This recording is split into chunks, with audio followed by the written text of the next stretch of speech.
Now I want you to consider the significance of what Jesus did by sending the disciples to the upper room. A my nemůžeme řešit to, co Ježíš udělal podle toho, jak poslal učedníky. These men had been with Jesus for 3 years.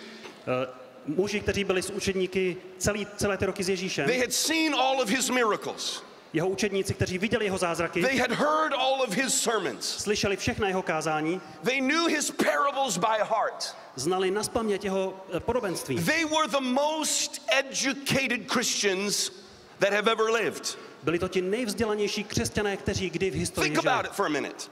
Jen na to pomyslete. If those disciples were alive today, kdyby tito učedníci byli dnes naživu, they would receive honorary doctor's degrees from every Christian university. Dostali by čestné doktoráty z každé křesťanské univerzity.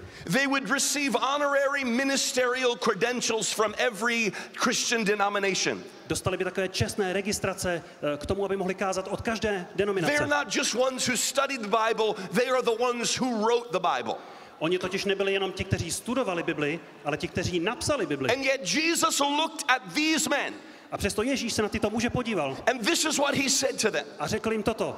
There is something that you still need. Je něco, co ještě pořád potřebujete. Go to Jerusalem and wait for it. Jděte do Jeruzaléma a počkejte si na to. Because when the Holy Spirit comes, you will receive power from on high. Protože až přijde Duch Svatý, přijmete moc z výsosti. Because you see, Jesus understood the principle that I learned in that Indian restaurant. Ježíš rozuměl principu, který jsem se naučil v té indické restauraci. That you cannot give what you do not have. Že nemůžete dát, co sami nemáte. And Jesus knew that if he sent those disciples out the way that they were, a Ježíš věděl, že kdyby ty učedníky vyslal tak, jak byli, they would have stories.